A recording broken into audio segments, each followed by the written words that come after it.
Hello, patrons. It's Saturday, February 4th, 2017, and this is your Cup of Jones. Hello, everyone. Happy New Year. I say that because this is the first Cup of Jones in the year of 2017. Apologies for that. January was a crazy month. I be kicking myself a little bit more for not producing a Cup of Jones in January, but it was my birthday month. It was the first time I celebrated my birthday since we started Easy Allies. I took the weekend off from working on stuff. I know a lot of you were saying, Jones, get rest. Jones, take a break. I took a break. I also took a break to finish a lot of stuff that was carried over from December. A lot of reviews, Dead Rising 4, Steep, had a lot of projects that I wanted to finish. We took a night just to have a meeting. All the allies got together and talked about our shows, talked about our schedule, talked about events this year, stuff we want to do, stuff we did last year that we don't want to do again. We talked a lot about our meet and greet coming up on the 21st of March. And so there was lots to do in January to get caught up and really, start 2017, especially considering there's so many reviews and so many games coming out in January and February and March. I really wanted to be ahead of everything. And so some things had to go by the wayside. One of those was Cup of Jones. I have been producing lots of shows. I did and previews and stuff like that. I did a preview for Horizon Zero Dawn recently. I did a preview for Ghost Recon Wildlands. I've been streaming a little bit more than I had been at the beginning of the month. And so finally now getting back to a regular schedule, but we hit 40K in December. We didn't carry over 40K into the actual month of January. We got very close to 40K by the end of January. And so thank you to everyone watching this that is a patron of Easy Allies. Thank you so much for your support. I apologize that I did not get an episode of this to you, and I'm not going to make promises, but it is very important to me to make it up to you and to bring the show to you more regularly. I think 2 times a month, I think, is a good benchmark for me to hit at least. And we're at 1 so far for 2017, 0 for the month of January. So apologies for that, but because there was not 1, we have lots to talk about and lots to get through. This will be your average episode of Cup of Jones. I got some updates to give you. I got some feedback, and of course I'll have an editorial at the end. First of all, I want to thank Art for getting me this awesome mug.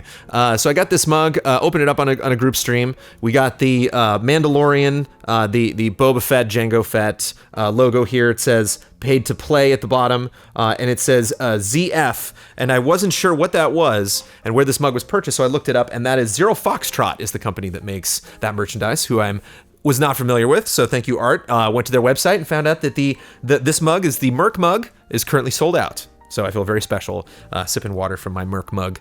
Definitely a fan of Mercs. Definitely a fan of Mercs, and Mercs are fun. So I did my previews, did lots of streaming, streamed some Skylanders with Kyle, streamed recently some Spouse Quest with Amanda, so more streams than usual. Hopefully that makes up for some of the stuff that I have not been doing. I shaved, I don't have a beard anymore, apologies for that. A lot of you like the beard, I appreciate that. The beard might come back someday. I was just trying to get ahead of the curve, which I've already talked about. So again, thank you so much for watching. Thank you so much for being a patron of Easy Allies. Let's get into feedback. Benny wants to shake up the schedule. For the future, I wish for more morning lunchtime shows and streams for us across the pond. It feels like much of the fun stuff happens when I sleep, and it's not the same watching the day after. Maybe you can try to at least vary the times a bit more across the day. Yes, as I mentioned, I have been streaming a little bit more. I will make an effort to do that, and I will talk to the allies. It seems like somebody like a Mike Huber or maybe a Daniel Bloodworth would maybe be more into doing more morning stuff. Damiani tends to stream throughout the day. Kyle's streams tend to be a little bit later at night. But yeah, that is definitely something that we appreciate our international audience. I always appreciate on streams having people coming in and talking about things all over the world. Yeah, we will, that is something that we can do. That is something that I think once our schedule opens up more and we focus, because we focus a lot on video production, I think that gets in the way of streams. Like we've gotten, used to a kind of a locked schedule as far as like when we normally do, and then we try to fit in some extra times around that. But I think at this point we definitely focus more on producing videos, and so once that will hopefully get easier, then we can not only do more streams, but change up the times when we normally do streams, and maybe even get some things going early in the morning. I know I stream every Tuesday morning at 10 a.m., so hopefully you enjoyed that, and hopefully we can do more of that in the future. But thank you for reminding us of that. That is always something that we do need reminding of, because it is hard to keep in your head what time it is in other places of the world at all times. Ben likes puppets. While on the subject of buttons, maybe it's time for a new puppet. Maybe it is. I love puppets. I love working with puppets. You know this. And so that is something that I would be happy to do. I do have other puppets. Thematically, I think the ideas that Kyle had and the puppet that I produced met very harmoniously. So we wouldn't want to force something. So I wouldn't mind actually going out and maybe picking up another puppet. There are places, there are people that I've acquainted myself with in the Los Angeles area that make puppets, not cheap ones. But there are also other places you can go to get more people-looking puppets, more Muppet-style puppets. And I think if we were to do a puppet at Easy A, reoccurring character now at Easy Allies, a brand new persona, new personality, I would definitely want something that talks like this, that I can put my whole hand into, and I can talk like this, because when we did Fancy Prestige, that's how he controlled, and it was so much easier to just like rest my elbow on something and have this character standing up that could like sit on stuff and like actually have conversations with people, where like trying to figure out Button's legs and then just making a little fish with your hands, just having my fingers be really clenched like doing him was painful for long periods of time. So if we do have a puppet, it will not be a small cat that I'll have to like jam my fingers into to express and to bring to life. And I don't want to make promises, that we're going to be delivering a new puppet, but we just recently had a meeting and it is something that came up. Kyle and I talked about that and we were like, that might be worth it, to bring that in. Ms. Elise Willems has been doing lots of stuff with puppets lately, and I've been very envious. Again, we could just do it too, but she has a love for all things that are puppets, and that's one of the things I love about her. So, well done, Elise, with those puppets. And if we wise up, we will do more of that stuff soon too. Brandon asks, if a game is delayed out of the year, would you stick to your 3 or 4 number, or would you use that time for other things, production, building the Easy A brand, etc.? Brandon is referring to a resolution that I made in the last Cup of Jones about reviewing less games this year. I don't know if I'll necessarily stick to that. I want to do that because I want to have times for other things. I want to have time to not just get stuck in doing those things that I have been doing for so many years, but think outside the box and, think of new ways that we can, get sponsorship and, create new shows and get back to, being the good old content producers that you were used to with us at Game Trailers. And granted, there are things that we are doing differently now at Easy Allies that's great that we wouldn't have done at Game Trailers, and stuff that we did at Game Trailers that I still don't want to do. But if a game that I was planning on reviewing is delayed, I'm not going to forcibly replace that with something. I will probably take that time to do something else. But at the same time, there's a game like Ghost Recon Wildlands, which there's a beta going on this weekend, and which I just recently played at a preview event. And I was kind of ready to write that game off and say like, well, I'll stream that game. But that's very fun. I'm very enjoying the way that game is laid out, and I might end up reviewing it. I definitely want to review Horizon Zero Dawn more than that. So if I get both of those games at the same time, then I will definitely pick one over the other, that one being Horizon. But you never know, there might be games that come up that I'm not expecting are very fun. But looking ahead and looking how much time it takes to do a review, and in 2016 how much that pulled me away from other things, I would like to stick to that 3 or 4 number, but I will not automatically replace it if something gets delayed, which something probably will of the games that I'm interested in. Hopefully Red Dead doesn't. Oh man, hopefully Red Dead doesn't. Rory has a meet and greet question. I was wondering if there could be a way to live stream the Easy A 1-year meetup, or get some footage of it for all the unlucky folk who can't make it. At the very least, we will get footage. I don't know if we'll live stream it, because I think we have to have one last little powwow about like the exclusivity of the event. If people are traveling all the way out to California or all the way out to Los Angeles, or depending on where they live, people are coming to the show and hanging out with us, then we want to be grateful, and we want that to feel exclusive and to feel special to those people that show up. But at the same time, it would be nice maybe to have a computer over in the corner that's streaming a little area where the allies can gather and we can talk to people at home. And of course, we will be shooting some part of it, and so that might be packaged in some way after and put up on our channel, so people can get a sense of what happened at the event. But I don't know if the event is something that. The event itself is something specifically that we're going to show in its entirety. We'll have to see what the event turns out to be. We definitely have plans, but we haven't done it yet. So it's just like every meet and greet, just like every event we have, we can only do so much work, and then once it actually happens, it happens. So some of that will be able to get to you if you cannot make it out to see it. I don't know what part of that will be live. I know the event itself will not be live, because I want that to be viewed by the people that are there, and I want that to be for them because they came out to come see it. But obviously you want to make everybody happy. So Rory, let me know if that answers your question, or if there's any specific things once you find out more details about the event that you would like to see. Tim is talking GOTYs. On the GOTY stream and awards, I thought they were a lot of fun and loved how it was streamed and things were debated. The only thing I'd suggest is you do it in January instead. Good idea, Tim. We have all agreed to do that next year.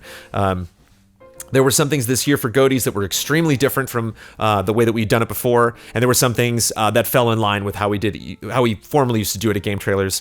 And one of those was the schedule, kind of wrapping it up around mid-December, right before everybody takes off for vacation, and producing a video. And we realized that, and this might not happen this year, that like the best games of the year, some of the best games of the year come out like right at the end of November, the beginning of December, because we definitely went into the final month of 2016 having there be a ton of games that, I have not finished Final Fantasy 15. I don't know when I will, and I have not even started Last Guardian. I don't know if I'll ever even play Last Guardian because there's so many great things to play.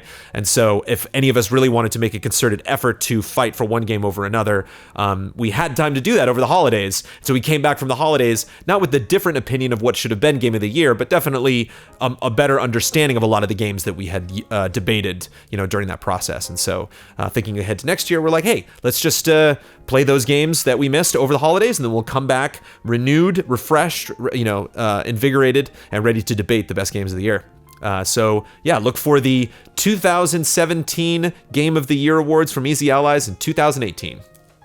Robert is inciting violence amongst the allies. What was the biggest argument you ever had with Kyle? I'm curious if it was from a personal issue, a disagreement from a writer-producer perspective, or game-related, like a GOTY debate. All of the above. I've definitely had debates with Kyle. I don't think it ever got ugly. But one of the things that Robert references that Kyle and I have a great repartee that we will joke with each other on the podcast and Brandon plays Pokemon. But it's always in good spirits. I appreciate Kyle's mentorship and friendship. But yeah, we've definitely debated stuff.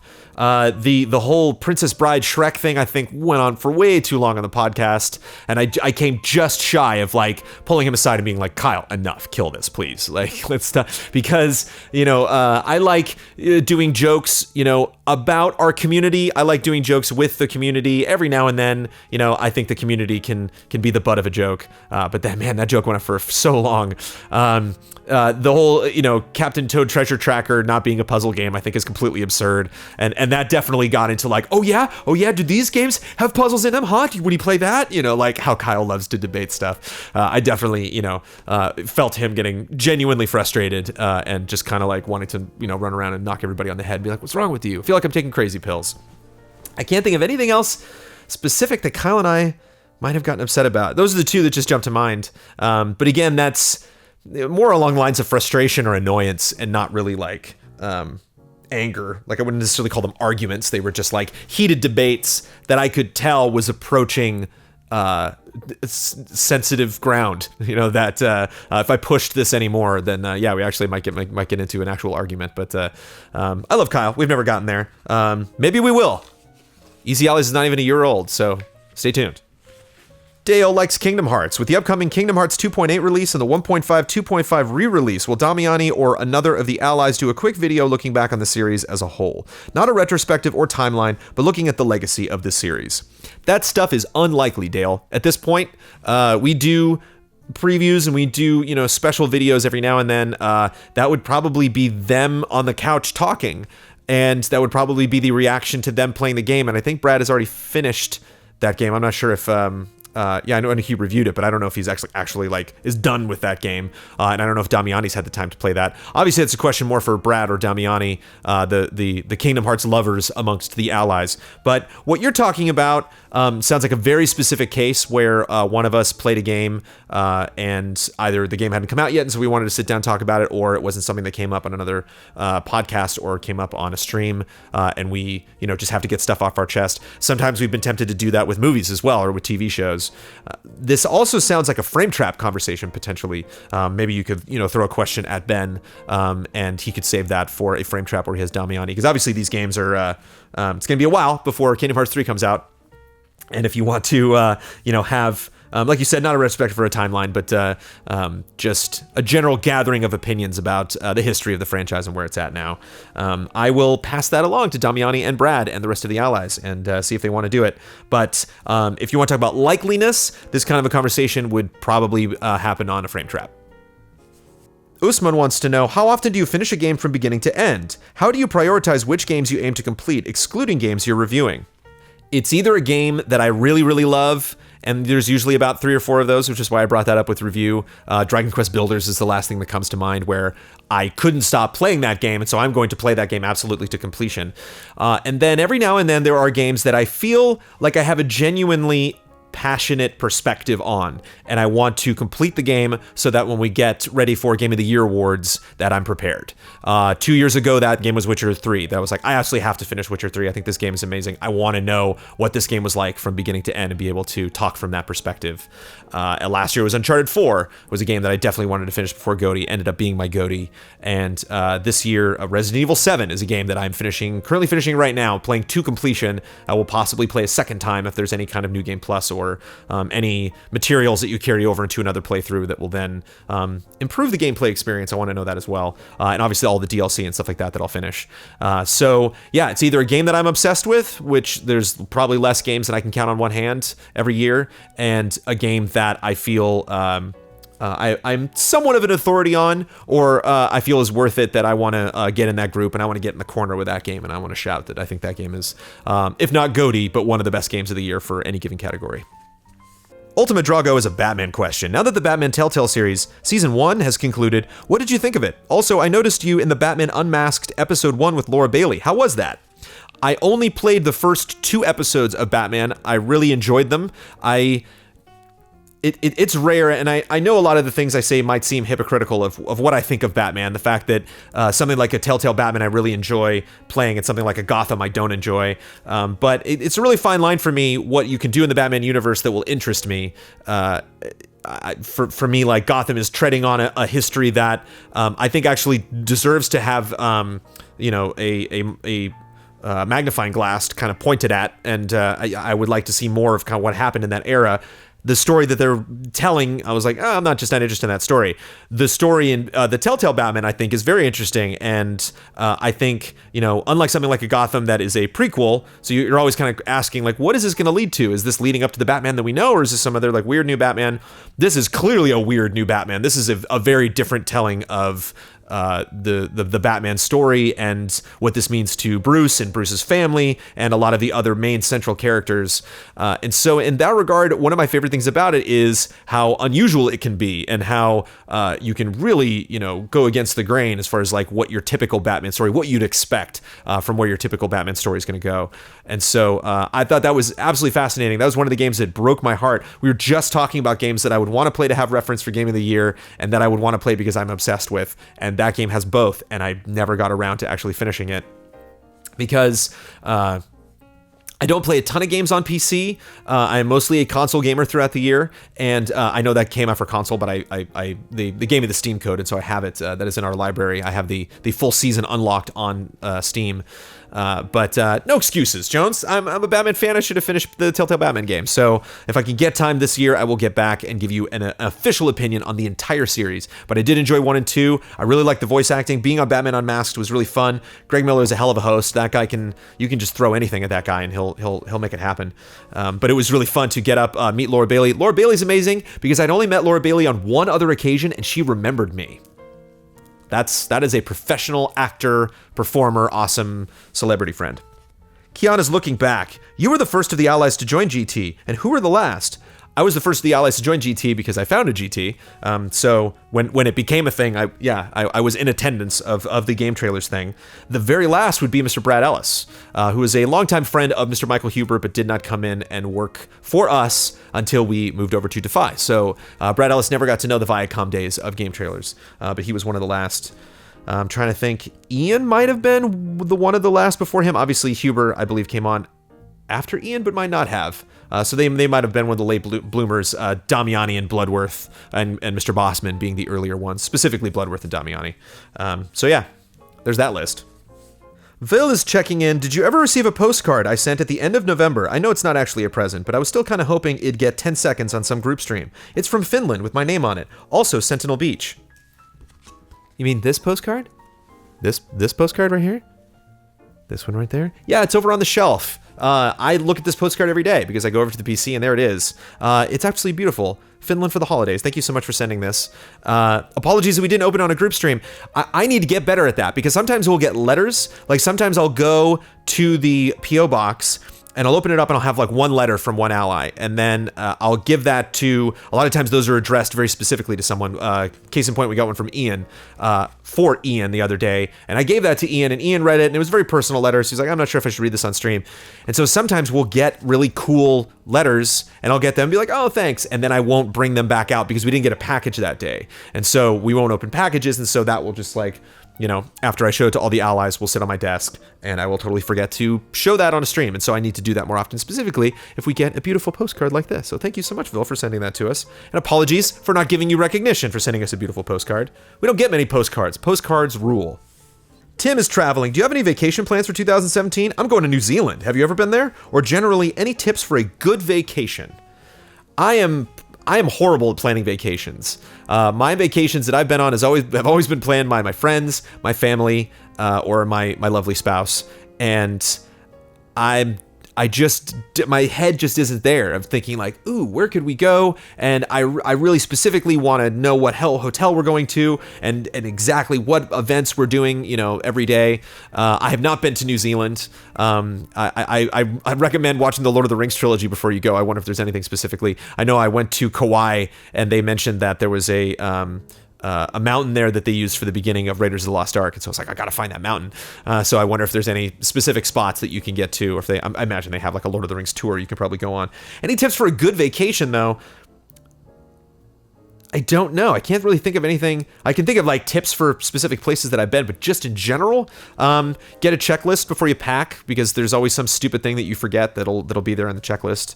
It's usually like a glasses or your smartphone cable is a classic one, and pajamas is one that I always forget. Because if you're like staying in a hotel, it's nice to wear something comfortable after you come back at the end of the day. Just something, not necessarily something you're going to sleep in if you don't like to sleep in pajamas, but or like slippers or something. Just something cozy to have around in the hotel. Don't forget that. You'll be happy you brought it. Liam asks, have you or any of the other allies heard of or played Oxenfree? I have. I've heard of it and I played it. I don't think I reviewed it. I don't remember if I reviewed it. That was back at that place called Game Trailers. A lot of that's really fuzzy now. I've played Oxenfree. I loved Oxenfree. I had the developers of Oxenfree on GT Live back when we did that show back at that other place. And I loved the music. I loved the fact that the characters were super tiny and it was this 2D exploration game and it would still scare me. There would still be like really jarring moments.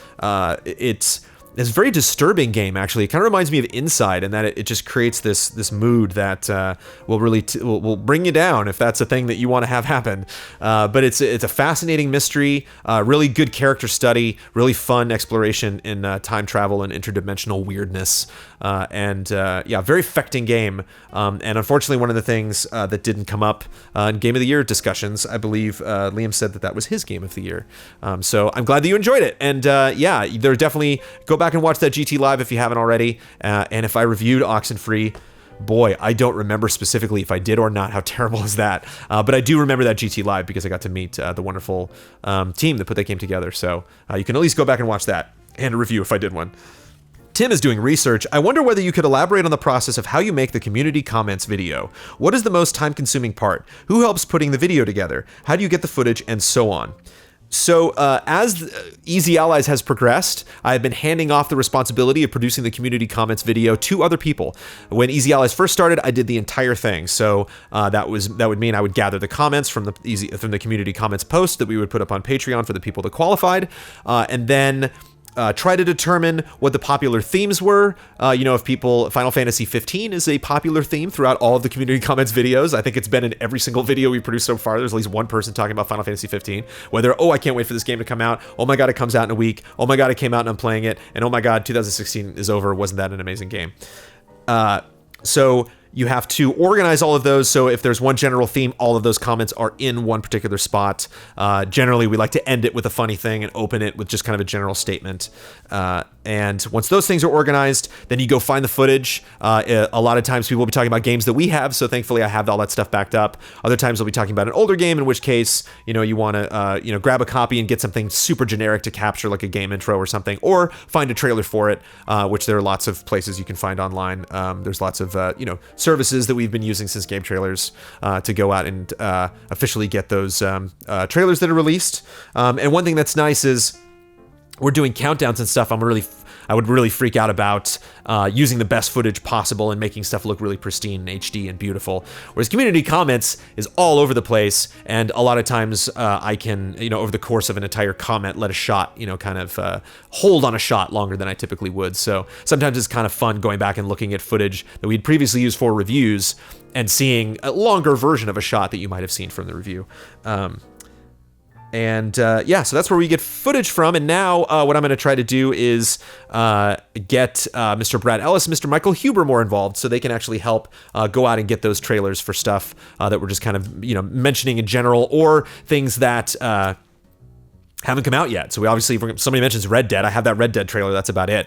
And a lot of times, if I know something is big, like on the drives there, I have a Persona folder that has all of the Persona 5 trailers, because I know somebody's going to bring up Persona and we don't have footage of the game yet. So sometimes if I know something is important, if it's a big game that I'm predicting will come up again in community comments, I'll keep that footage on hand so we can use those trailers. But trailers and review footage is how that goes together. Ben Moore now writes, packages all of the comments and creates the posts, deals directly with our patrons in that regard, and organizes them so that they're all in a coherent conversation in the video. And then now Mr. Brad Ellis, Mike Huber, will help me get footage, and then I will cut it at the end of the day and use music from, obviously if we're talking about Final Fantasy 15, I'll use music from that. But if there's a kind of a hodgepodge of a bunch of different comments of different games and stuff, I'll try to pick one of those games and use music for that. So if you want to play a fun game, if it's not really obvious what music something is from, try to figure it out. Try to listen to a chunk of that video and be like, I wonder what music was used for that part.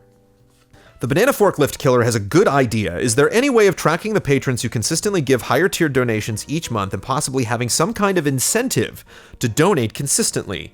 That is something that we can't track. We'd have to track that ourselves. That is something that we definitely should know, considering the fact that we're almost at our 1-year anniversary, especially with people who have been donating since day one. So Banana Forklift Killer, you put an idea in my head that I hope I actually follow through on, which is rewarding those people that have been with us for a full year. I think that is a way that we can kickstart that concept and recognize people that are. I don't know. I don't want to use the right word, because if people just signed up now and people just like Easy Allies, if you just signed up for a Patreon today and this is the first Cup of Jones that you've ever seen, I don't want it to appear that somebody who has been donating for a full year is cooler or more of an ally or somebody I appreciate more. I appreciate absolutely everybody who is willing to donate financially to what we do. I think that is incredible. But at the same time, some people are more involved. Some people are on streams more. Some people leave comments on YouTube more. Some people ask questions on just like Brandon Gann, I noticed. I think Brandon has left a question in every single episode of Cup of Jones, which is appreciated. Some people are more involved than others, whether it's with their time or with their money. And while I don't want to give anybody kind of an elite status, we get into that with mods. Potentially one day we'll get into that if we hire someone from our community to handle something specifically. I want to thank and give love and respect to each and every ally, and especially each and every patron. But that's a good idea, Banana. Thank you. Dominic likes podcasts. I recently heard you guest in episode 161 of the gaming podcast DLC. What's it like being a guest on someone else's show when you're so accustomed to running the show here at EZA and formerly at GT? Do you find it difficult to fit into the dynamic and pace of another show, or are you accustomed to it enough to smoothly ease yourself into their style of discussion? I guess I'm accustomed to it because I've never really had an issue with doing that. If you're not hosting a podcast, podcasts are great. I mean, podcasts, they just bring you in and you talk about stuff. That's why I really like being on Frame Trap. A lot of times if I get a little nervous when we sit down and do a Fiasco Knots, or even if we do the podcast, because there is a lot of preparation I have to do before we do our podcast that Kyle and I kind of, he's a moderator, but I also produce materials for the podcast. Whereas Frame Trap, I just get to kick back, talk about games. And I actually found out that I was very well suited for DLC, which is an excellent podcast. Definitely, more famous gaming podcast than ours if you want to go check it out. But they talked about tabletop, and they talked about VR, and they talked about actual games. And I was like, hey, I have our wonderful VR setup. I played a lot of Vive. I'm currently in a D&D campaign doing Curse of Strahd, and I play lots of video games, handheld and console and PC and otherwise. And so it's like, hey, I'm actually qualified for this show. I can actually jump into every single discussion that they're having on the show. I love being on other people's podcasts. It's very educational. I'm actually signed up to do a couple new podcasts in February. And they're really fun because it's really great. You learn so much. It's really great to see what other people do, what their structure and why that structure exists. What they choose to focus on. If it's something really open-ended like Frame Trap, or if it's something, obviously Frame Trap has structure, but I think the Easy Allies podcast is a little more structure. And structure can be a good and bad thing. And I don't think there's a right or wrong way to do a podcast. And so I find them easy to do because, like I said, a lot of other people do the work, and I just have to talk about things that I enjoy. But at the same time, I'm always paying close attention to try to figure out, why do you do that? Why does that work for you? Could that work for us? And generally, is there a way to make the entire process of producing a podcast more efficient, more fun for the people involved, more, give it more energy, and most importantly, get it out to as many people as possible. So thank you so much for watching that. You can also check out, I was on the Big Bada Boom cast.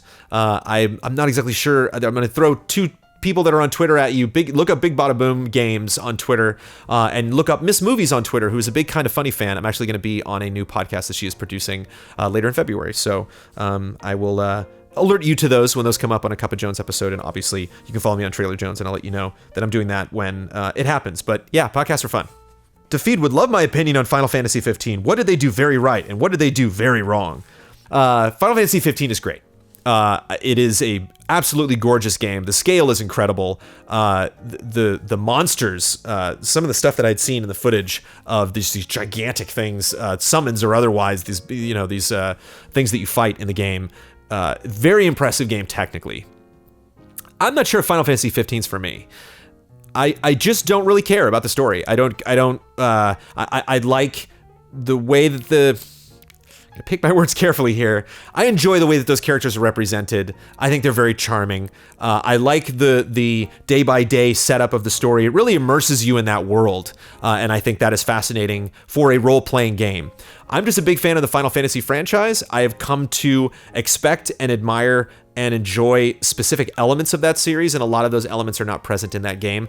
One of them being meeting new characters and having those characters join your party, and being able to customize your party is something that you can't do in that game, and so you're just kind of stuck with these four guys, and I felt like I understood them and understood their humor and personalities and the pace of their story progression after playing the game for about 5 or 6 hours, and it just didn't get me. It didn't pull me into a point where I'm like, I gotta play this. Now keep in mind, if I had all the time in the world to play video games, I would give Final Fantasy 15 more time. But now that we're getting into the big releases coming out in the next couple months, and I got to prioritize, it's like Final Fantasy 15 versus Neo. I'd rather play Neo because as far as like the action games, like a Souls or a Bloodborne or a Devil May Cry, that kind of fits into a style that I'm more accustomed to and something that I enjoy. But I apologize I didn't finish 15 to give you a more spoiler-heavy discussion about what I liked and didn't like. But there's my reason for not having played it. I hope I didn't offend anybody that did like the game.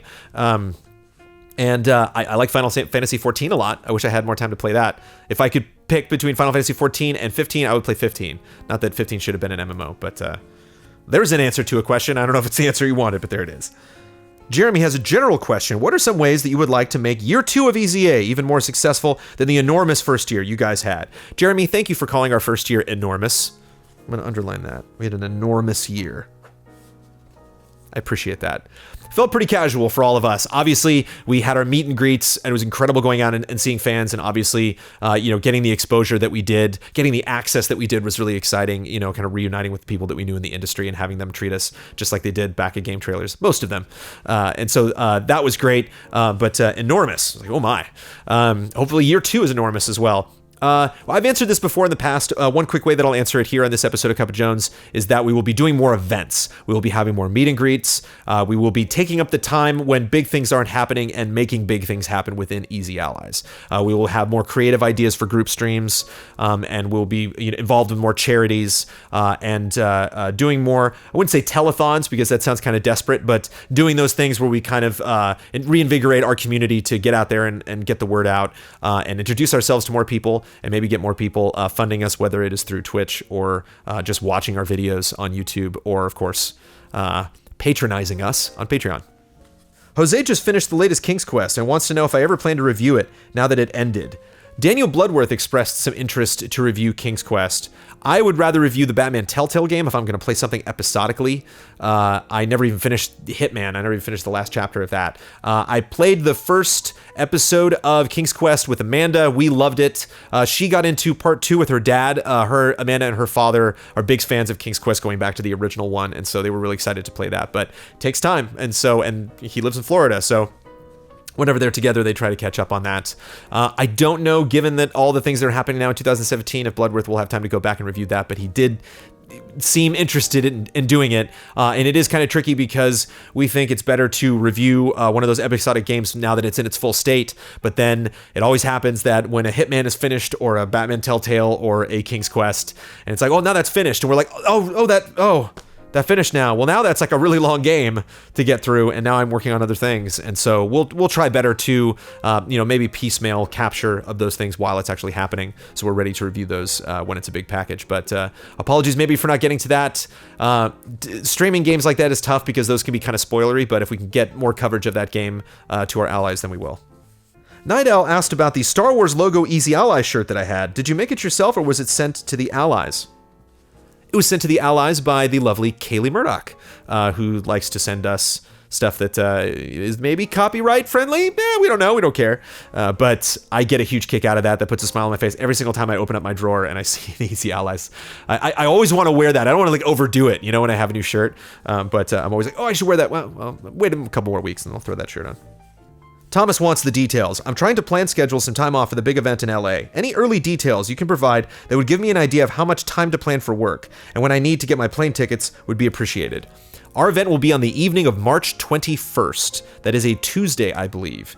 Our show will probably start around 8 p.m. Don't quote me on that, but it will be sometime in that evening, and we will be hanging around at that event until they kick us out as late as we can possibly stay. We may have other events around there, but they're not going to be as big as that. That's going to be the big thing that you're going to want to go to, and that will be in Hollywood. That will be around the Hollywood area. I will give you the specific address as soon as humanly possible when we finalize all the details. So it will just be the evening of March 21st. So if you want to fly out that morning, we're not going to be doing anything official. I mean, the allies are going to be in town, so there might be other, just amongst the community, there might be specific events that you want to check out that day, so you might want to come in the night before. But if you want to do the smallest time possible, I think taking off 2 days will do it. You just take off that Tuesday and that Wednesday, you fly in Tuesday morning, and then you can fly out Wednesday morning. You can be a badass and get a late night, Tuesday night after the event. But I would recommend maybe just getting a hotel for one night, coming in Tuesday morning, seeing the event Tuesday night, and then flying back home Wednesday morning. Again, there might be other events around there, but if you want the absolute shortest amount of time that I think will be comfortable for the average ally coming in from out of town, that's the way to do it. Matt has some wishful thinking. Does Easy A have, or would you consider creating a public Amazon wish list or registry, which would allow anyone in the public to buy things for Easy A that you actually need as a business supply, and would maybe free up or relieve the stress on patron funds? Sure, I don't know how that would relieve the stress on patron funds, because if somebody has more money to give us something, they could just give us money to go get the thing. So I don't know, by being like, don't give us $20, but on Amazon you can buy this thing for us that's $20, and why that somebody would do that specifically. But this is interesting. It's kind of like a wedding registry for Easy Allies that we put up. We're like, hey, here's this Lego set that we really want, I guess. But no, specifically equipment. And yeah, if there's eyeing something and somebody wants to get it for us. My editorial, which I'm going to get to in just a second, is actually a little bit about that. And so I will talk a little bit more about that specific issue. But it does feel weird a little bit being like, we want this specifically, because a lot of times if we buy something, we might not use it. There's definitely equipment that I've purchased and then taken back like the next day because I'll buy something and show it to the allies. And they're like, not that one. Or I thought about it. We don't need that. And so I'd be nervous about getting something from Amazon, putting something on that list that we forgot about, and then we would get it later. That would definitely be doing more management of the budget to manage a list like that. And again, it feels kind of weird. That seems like something you would do if you were going to get married or have a bar mitzvah or have a child. But maybe not something that you would do. But then again, if there's other people that have done that, maybe I can talk to them and figure out the process of how that works. I don't know if that's something that YouTubers or Patreons have done before.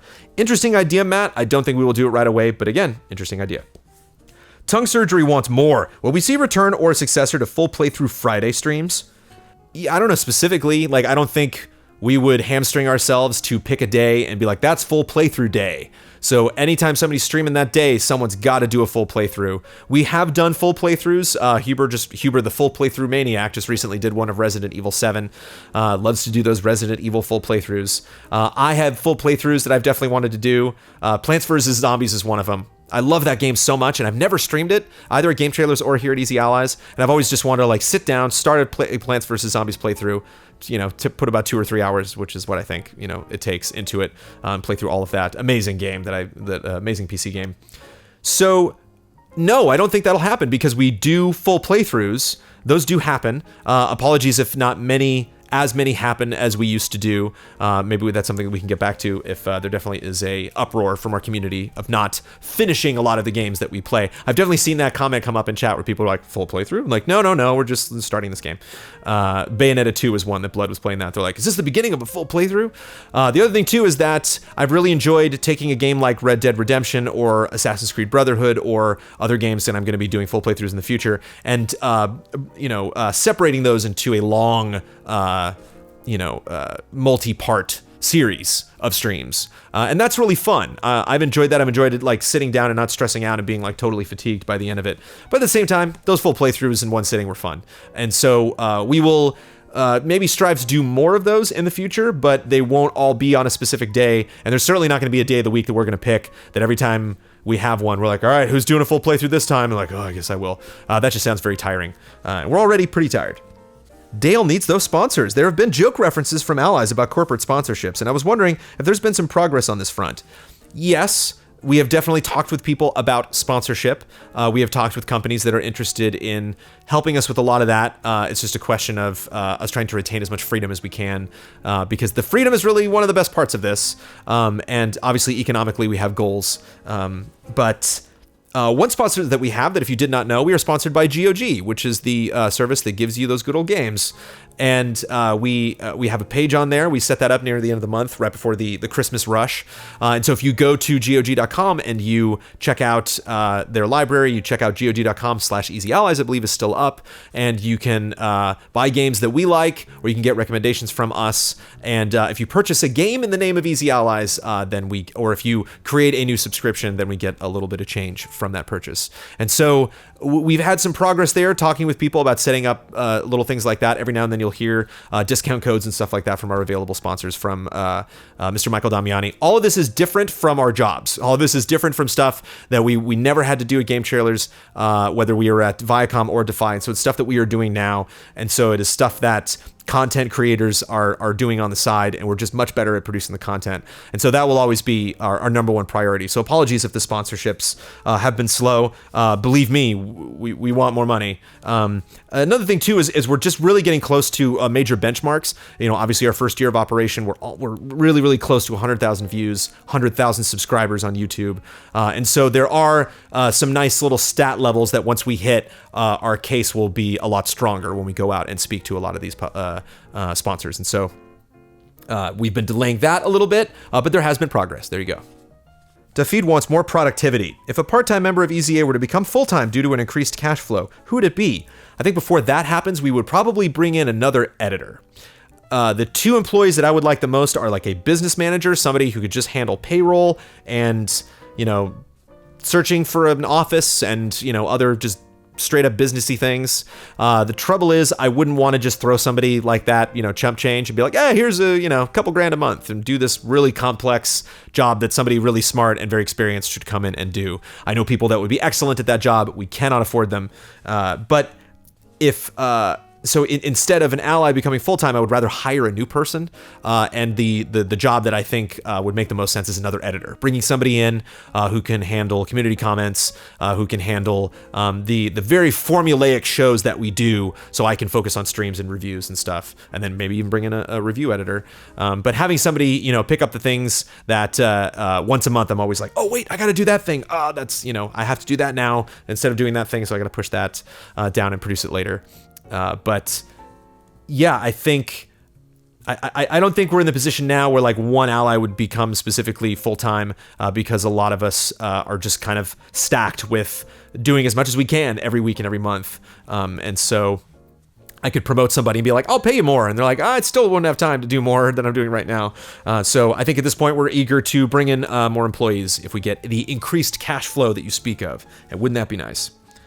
Neil has a good idea. With some great gaming franchises getting the next game in their series, Mario, Zelda, Resident Evil, Mass Effect, to name but a few, would EZA consider maybe doing themed weeks leading up to these releases? That's a great idea. I think that's something that we could do easier while we were at game trailers, because when we're in an office, we're seeing each other every day, we can have, some of those big, broad events that everybody is involved in, so everybody can chip in and do a little bit where, now that we're all fairly independent and working on other things, our own streams, our own shows, that we were doing before, but kind of doing it in our own time, it's tough to get everybody involved. If we plan a thing, it's usually something that like all of us can meet up one day, talk about before we do it, shoot it, and then one of us will take it from there and produce it and post it and finalize everything. And so having everybody stop what they're doing and be like, let's do a themed thing, everybody's got to participate, or more than one person has to participate, I think would be a little tricky to schedule, but it sounds like a great idea, and it sounds like something that we won't be doing for Mass Effect because that's leading up to our 1 year anniversary on March 21st. Yeah, kind of fortuitous that I love Greg Miller, because I saw Greg Miller recently at the Horizon event where we got to sit down with the game and play for 4 hours. And I told him, I was like, hey, March 21st, we're having a meet and greet. I don't know if the Kind of Funny can come down and be a part of that in some way. And Greg was like, oh, and he checked his schedule. He's like, ooh, Mass Effect, Andromeda coming out that day. Sorry. I can't tell if he was serious or not, but I got a good chuckle out of that. Mike likes pins. For a merchandise suggestion, I would love to see an enamel logo pin. I'm a big pin collector, especially those Disney ones. Having a nice 1.5-inch metal pin would be awesome. Yes, it would. There are definitely merchandise things that I would like that unfortunately can't go directly through Spreadshirt, through the company that we're using right now for merchandise. We would have to reach out and do more of that stuff. Merchandise is something that we have not been focused on. There are people who want to produce merchandise for us. I know I'm like, we should get an editor. I'm sure we're going to get a lot of people. They're like, I'll be your editor. It's like, it's not that simple. It needs to be somebody that we're familiar with, hopefully somebody that's local, that I can at least meet with like every now and then to go over stuff. But and I know that we're saying pins. Somebody's like, I have a pin company, I'll make pins for you. That's something that we should take time to do. And I love pins. And so I'm just imagining like the Easy Allies logo. Put that there. That would be great. It'd be great to spend a lot of money on those and hand them out at the meet and greet, but I don't know if that's going to happen. But I will put that on a list. I will keep that in the back of my mind, how beautiful that could possibly look, and hopefully we'll make that happen in 2017. So that's it for feedback. It's time for an editorial. So we've talked about this a little bit so far in the episode, but I would like to talk about it a little bit more, and that is gifts or presents. The things that we open every Tuesday night, almost every Tuesday night. Some weeks we don't get presents, which is fine. And I really enjoy it, but it's weird, and I want to talk about it, and I just want to get my thoughts and feelings out there so they can exist in an episode of Cup of Jones, and for posterity, you can go back and reference them anytime you want. But first of all, I want to say thank you. The fact that we are now in a new year in 2017, to everybody that sent us anything to our P.O. Box in 2016. If you don't know, we have one. It is in Marina Del Rey, P.O. Box 11149. And you can send us something anytime you want. Apologies, the post office has been weird because sometimes I'll go there and we won't get packages, and then I'll go the week after and there's like 40 packages, and they're like, wow, how often do you come by and pick stuff up? It's like, I was here 5 days ago and there was like a letter. And there's no way we got all this stuff in 5 days. Like, so when they process packages, it takes a little while. So apologies to people who have sent us stuff and wanted us to get us by a specific date and we have not. Or apologies to, people who have sent us stuff and it did not get as much recognition as they would have liked. And thank you for sending us stuff. So, I mean, this is crazy. So we didn't do this at Game Trailers. Like, we would get, getting gifts meant that, every Christmas, maybe we'd get like some cards, maybe like a funny little something. One time from Sony, I got a barbecue kit. And I always love that because it's just so bizarre having like this like barbecue kit with Sony and PlayStation on like all the handles of all the barbecue tools. But we would get swag. We would get stuff at events. We'd get, games sent to us for review or otherwise. And it would be very rare that we would receive a gift from fans. And so then we lose our jobs and we start this new endeavor, which our fans have to pay for it to exist. And we get a tremendous amount of support. And then on top of that, we get presents every week. And it's wonderful. But I just want to express that to me, it feels strange because, now that we're, demanding money from our incredible fan base that's willing to support us on an incredible level. But it seems kind of self-serving to me that every week, during our Tuesday group stream, we have a moment where, and apparently this is fun to watch because people do enjoy it, of us opening all these presents. And what I like, I think most about it, which makes me feel, comfortable and is not weird, is this communication that we have with people. Something that just jumps to mind is Dark Knight sent us, these presents that Mike Huber and I then had to battle over, that I had to lose over twice, and just out of pity received this amazing Joker statue, which I cherish. But so I enjoy those things that creates competition between us and further strengthens this bond and this relationship and a general understanding between us and our community. But at the same time, I just worry that it looks weird that anybody that's coming from outside Easy Allies and they're like, okay, Easy Allies, yeah, these guys sound cool. And it's the Game Trailers guy. I recognize his voice. And I've seen Kyle, do stuff before. And I like that Ben Moore guy. And so, yeah, I'll stick around. And then, Tuesday nights is the big night. Okay, that's when they do their like group stream. I'll watch that. And then you watch it and here we are like, look how special we are. Look at all the awesome stuff that we get. I just don't want this is a tricky editorial because I want to come off as, because I am, is extremely grateful for all of the presents that we got. I don't want it to stop because getting those presents is amazing, but I don't want to like demand presents. I don't want you to think that that's how we operate now, that like if a week goes by and we don't get presents, that like there's something wrong with that, or that's something that we expect now. I think that's it. I think it's the expectation of it that makes me feel a little icky inside, and it makes me feel that some people are bummed that they might not be able to afford to give us something, or they feel some kind of obligation, but because you don't, because the greatest gift that you give us, and I'm speaking to you patrons that can only watch this if you are a patron of Easy Allies here on Patreon, that is the biggest and craziest gift, is the fact that you are financially supporting us in this industry, doing the thing that we love, and the gifts are just icing on the cake, cherry on the sundae. And it was just important to me to express the fact that is unusual, that I never take that for granted, that every single time I open a present, I just want to sit there and just marvel at it, for hours. Getting a mug like this is just like, this is incredible. This is a beautiful thing. And, it's great that I've gotten so many mugs that now there could be 20 people here in this garage all drinking coffee and everybody would be fine and they would have a fantastic nerdy mug. But I want to express gratitude for all of that, and I want to let you know that kind of outpouring of love. I mean, there's some things that we've opened that we're adding up, or it's like, I've been to the store and I bought one of those, and that thing's like $40, and we just got like 4 of them. Like that's incredible. That is that's love. And we feel that love, and I don't want you to think, if we really go through the opening of the presents really fast, or that by the time we're done with the group stream it seems like we've forgotten about these things.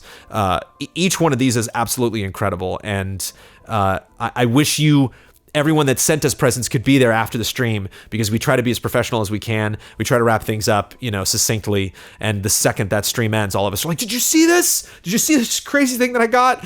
The candy back there. I'm just like staying up late at night, eating strawberry Kit Kats, editing videos, and just like, this is, you're with me. The community is with me. Thank you for the posters that we're going to be framing and putting up around the garage that we look at all the time, and remember that we have an amazing audience that loves us. And thank you to everyone that just donated $1 and hasn't sent us one gosh darn present this entire year. And it's just, I'm just going to, throw my $1 in there, give you my $12 for the year. And thank you very kindly for that. But thank you especially to everybody that is involved in the gift giving process, and has turned that into this crazy ritual of just a overwhelming amount of admiration coming from our audience to us. And especially in this day and age of digital, where it's just so easy just to click and send something and not even have to think about it, that we get these amazing gifts that clearly were not cheap to send from all the crazy corners of the world, that are amazing care packages, whether it's towards one specific ally. Sometimes we've gotten gifts that we open up and it's just one thing for everybody.